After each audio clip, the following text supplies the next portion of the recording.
Assalamualaikum warahmatullahi wabarakatuh. Bertemu lagi dengan saya di channel Samudra Santri Muda Indonesia.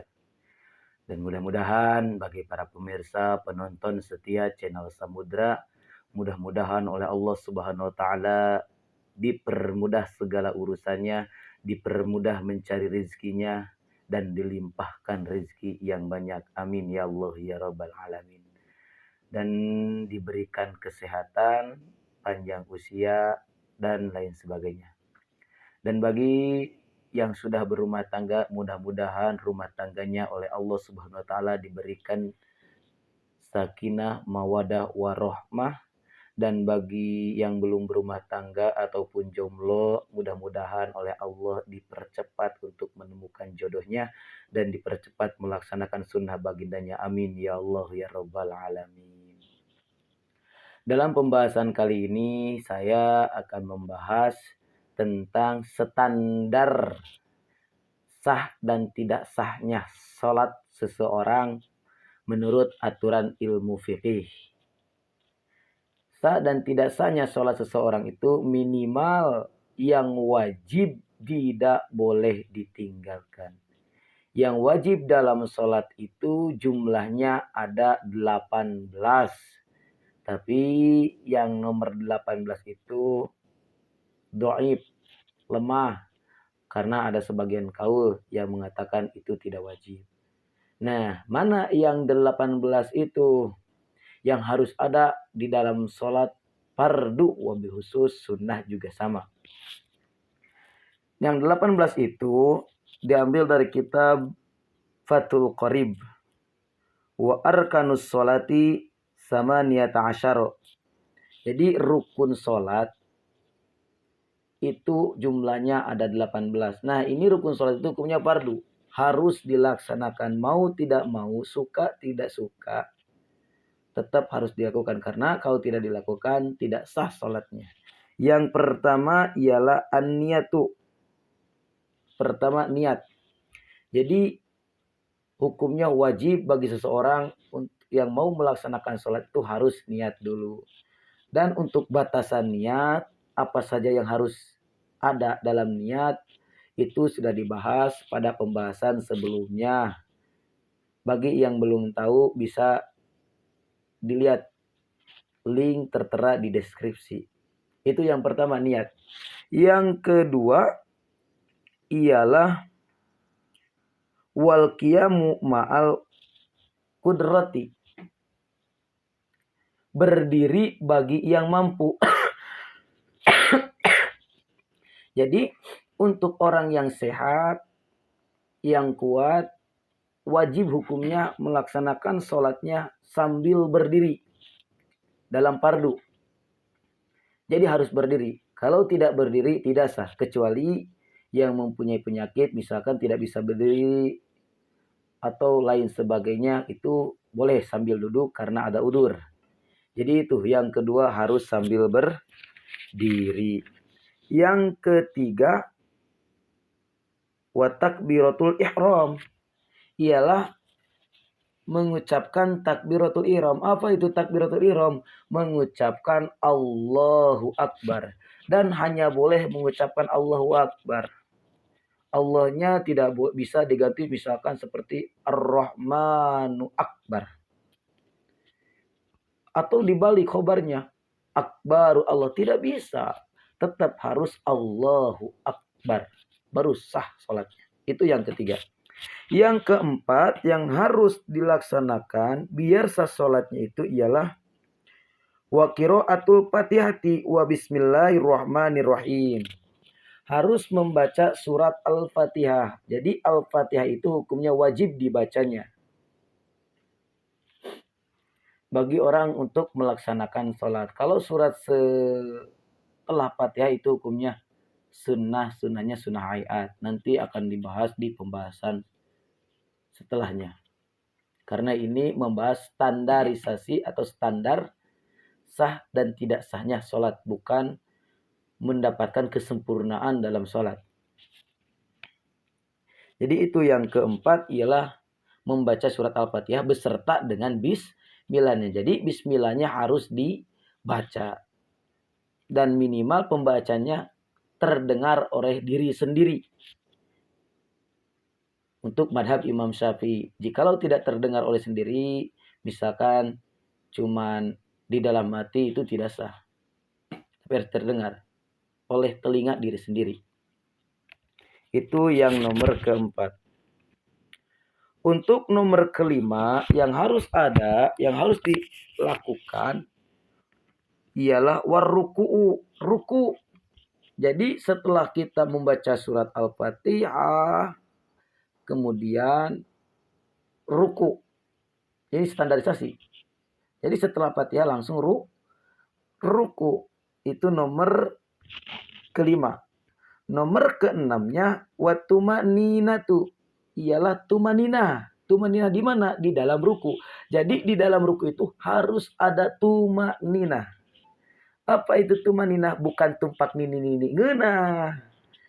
Tumanina itu berhenti sejenak, tapi bukan berhenti ngopi, nyantai, ngobrol, batal dong sholatnya.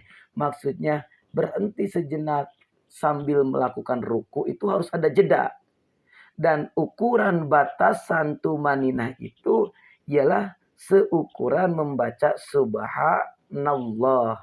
Jadi minimal ruku kita itu harus ada seukuran subhanallah. Dan jikalau rukunya tidak ada seukuran subhanallah, tidak sah salatnya. Itu. Terus bacaan ruku itu hukumnya sunnah. Mau dibaca silakan, mau tidak pun silakan. Sunnahnya sunnah ayat. Nantilah. Itu untuk kesempurnaan sholat baru kita akan bahas. Ini standarisasi saja. Standar sholat. Itu yang ke-6. Nomor ke-7-nya itu warrab'u wal i'tidalu. Jadi nomor ke-7 ialah berdiri setelah ruku. Jadi setelah ruku itu melaksanakan i'tidal. Mengucapkan sami Allahu liman hamidah.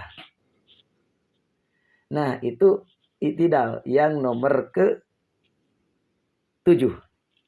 Untuk nomor ke-8-nya tumanina. Jadi sama, waktu i'tidal juga harus ada tumanina. Bacaan yang ada dalam i'tidal itu sunnah hayat. Jadi harus ada tumanina. Kata tadi, minimal tumanina itu seukuran membaca subhanallah. Misalkan, sami Allahu liman hamidah. Subhanallah, Allahu Akbar. Sah itu hukumnya. Jadi itu minimal batasannya. Nomor ke-9 ialah wasujudu, melaksanakan sujud. Jadi setelah i'tidal, tumanina, sujud. Nah, sama di sujud juga setelah sujud, nomor ke-10-nya tumanina, wa tumaninatu, tumanina waktu sujud. Jadi waktu sujud juga harus ada tumaninahnya. Sama seperti tadi, tumanina itu minimalnya seukuran subhanallah. Jadi sujud tumanina subhanallah. Kemudian berdiri setelah sujud. Nomor ke-11-nya wal julusu baina sajadataini. Jadi duduk antara dua sujud.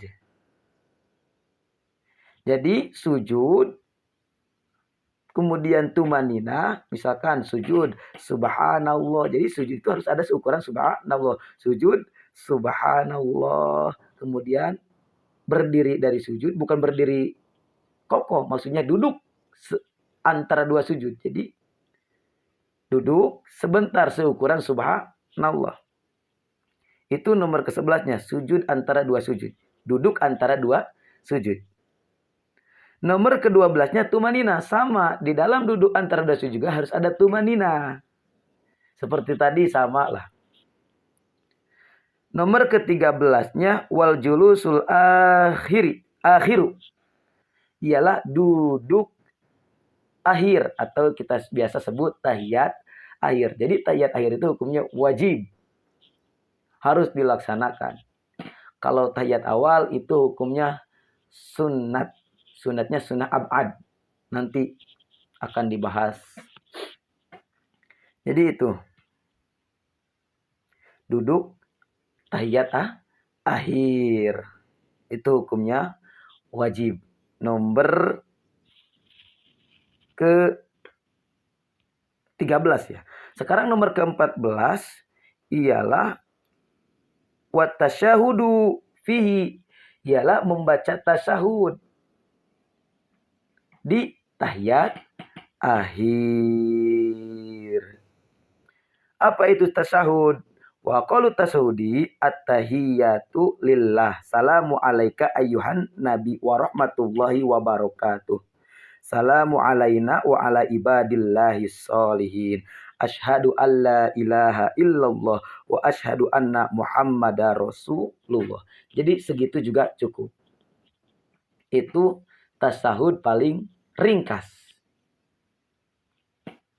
Kita ulangi lagi.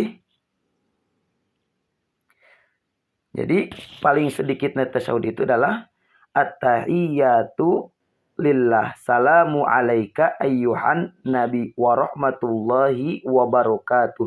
Salamu alaina wa ala ibadillahi sholihin. Asyhadu an la ilaha illallah wa asyhadu anna muhammadar rasulullah.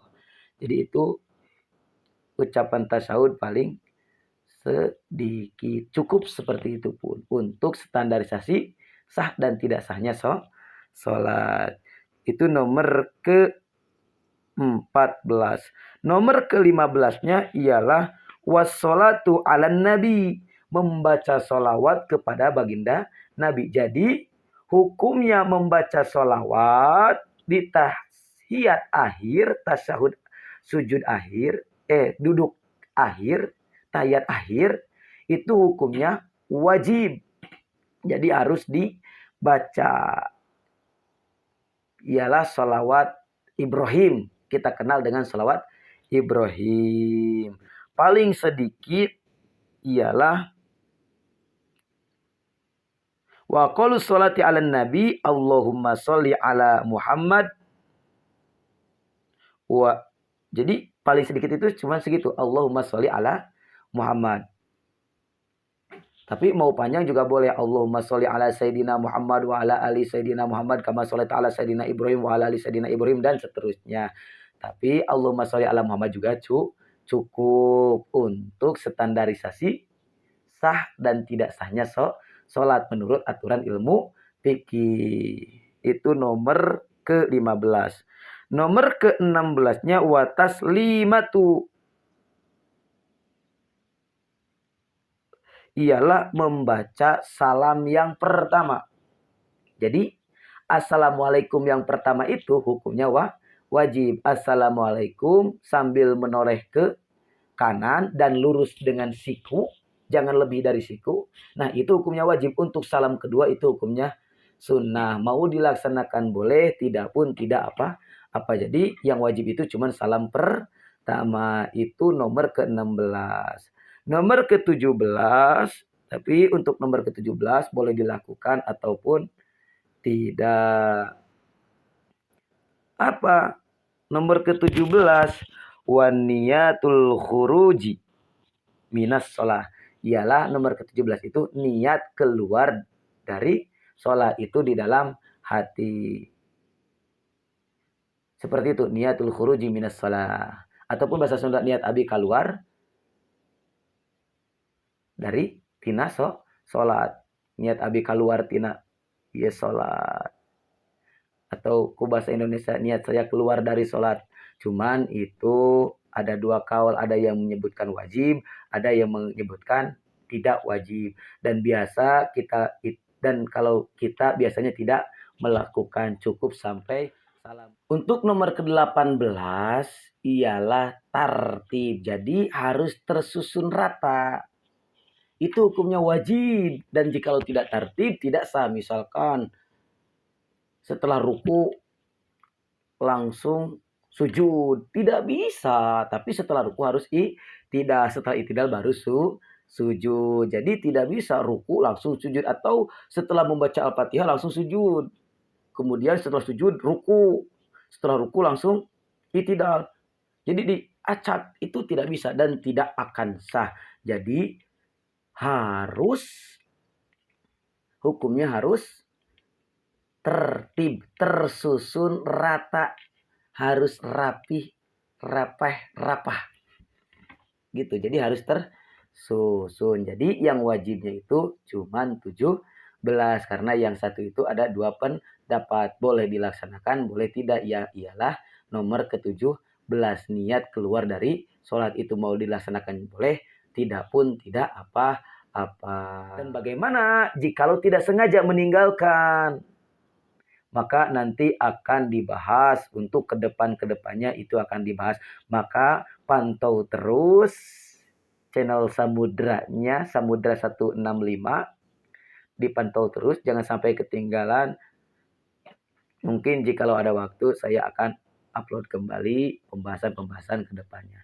Jadi itu saja untuk pembahasan kali ini tentang standar sah dan tidak sahnya sholat menurut aturan ilmu fikih. Jadi standarnya sholat itu ada 16 yang harus dilaksanakan itu yang fardu dan bisa dilaksanakan tatkala kita sedang ada kegiatan yang mungkin tidak bisa ditinggalkan. Kalau ditinggalkan berdampak besar.